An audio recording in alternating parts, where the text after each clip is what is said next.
नमस्कार, मी करुणाच ब्लॉगमध्ये तुम्हा सर्वांचं अगदी मनापासून स्वागत करते। तर थंबनेल पाहिल्यावर तुमच्या लक्षात आलंच असेल की आजचा ब्लॉग कशा। तर आज माझा मुलगा होणार आहे 10 महिन्याचा आणि आता हल्ली फॅशन आहे ना की प्रत्येक महिन्याचा फोटो काढायची। तर मी म्हटलं आपल्याही मुलाचा आपण फोटो काढा। तर मी पहिल्या महिन्यापासून त्याचे फोटो काढणं चालू केले। मला जसे जमेल तसे आणि जे माझ्या घरी साहित्य आहे त्यापासूनच मी त्याच्या फोटोचं डेकोरेशन करते।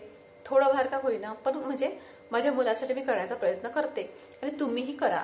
कारण कसं माझ्या मोठ्या मुलाच्या वेळेस म्हणजे 5-6 वर्षाच्या आधी ही फॅशन नव्हती, पण आज जेव्हा तो दुसऱ्यांचे स्टेटस पाहतो, फोटो पाहतो, जेव्हा मी शाहूचं करते छोट्या मुलाचं तेव्हा म्हणते की आई माझ्या वेळेस का नाही केलं। मग आता मी या मुलाच्या वेळेस जर नाही केलं तर हा मला म्हणेल ना की आई माझ्या वेळेस तर होतं हे फॅशन, मग तू का नाही केलं। त्यासाठी अगदी साध्या पद्धतीने का होईना म्हणजे आपण कॅमेरावाला सांगून कॅमेरामध्ये फोटो काढत नसेल आपल्या मोबाईलमध्येच आहे, मोबाईलमध्येच काढायचे। तेच मुलं मोठे झालेले पाहिजे ना, तर त्यांच्यासमोर तेवढेच आठवणी राहील। आपल्या वेळेस फोटो नव्हते तर आपल्या आठवणी काहीच नाहीये, अगदी म्हणजे मोजके फोटो आहेत आपल्या लहानपणाचे।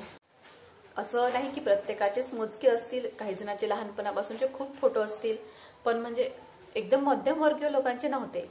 साधारण जेमतेम परिस्थिती असली तर नाही ना होत फोटो काढणं आपलं। मग आता आहे ना आपल्या मुलांच्या वेळेस आपण करू शकतो ना, तर तुम्ही पण नक्की तुमचे घरात लहान मुलं असतील किंवा तुमचे मुलं असतील तर तुम्ही नक्की त्यांचे फोटो काढा। जसं तुम्हाला अगदी त्याच पद्धतीनं आपण साध्या पद्धतीनं आपण करण्याचा प्रयत्न केला पाहिजे आणि आपल्या मुलाची प्रत्येक हौस पूर्ण आपणच करणार ना, कोण करणार आपल्या मुलाची हौस पूर्ण। तर मीही आज माझ्या मुलाची हौस म्हणा की माझी हौस म्हणा पूर्ण करण्याचा प्रयत्न केला। तर तो मला जमला की नाही तर तुम्ही नक्की कमेंटमध्ये सांगा। आणि यावेळी विचार होता की नेमकं सजावट काय करू, शाहूला काय बनवू, पण उन्हाळा आहे, उन्हाळ्यामुळे ते मला सुचलं। म्हणजे त्याचं टक्कल केलं होतं आम्ही, त्याच्या डोक्यात खूप असे 2-3 फोड दिसले मला। त्याच्यामुळे म्हणजे माझ्या सासऱ्यांची कटिंग करण्यासाठी कटिंग करणारे दादा घरी आले होते, तर मी सहज त्यांना म्हटलं की शाहूचंही टकलं करा। तर त्यांनी एका शब्दाचं शाहूचं टकलं करून दिलं। मग माझ्या लक्षात आलं शाहू आता बसायला लागला तर स्वामी समर्थ सारखा बसतो, तर माझ्या लक्षात आलं की या महिन्यात आपण शाहूला स्वामी समर्थ बनवू। तर मी स्वामी समर्थांचा लुक देण्याचा त्याला प्रयत्न केला। तो कसा झाला हे मला कमेंटमध्ये नक्की सांगा। जमलं की नाही, मला जसा जमेल तसा मी त्याला स्वामींचा लुक देण्याचा प्रयत्न केला। तर त्यासाठी आपल्याला लागणार आहे सामान।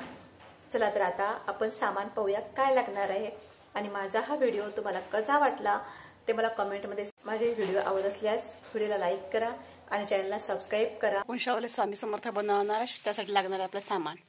हे आहे झेंडूच्या लळा आणि हे गळ्यात घालण्यासाठी हे आरतीचं ताट, ही तिरथी आणि ही छोटी तिरथी आणि हे 2 गडवे सजावटीसाठी, एक साडी, एक लोड आणि एक लाल पीस की ज्याचा आपण लंगोट बनवणार आहोत आणि ह्या समया हे सजावटीसाठी।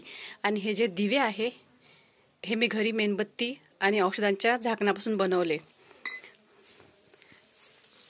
तर हे असं आपण सजावटीचं हे सगळं सामान आहे जे आपल्याला लागणार आहे।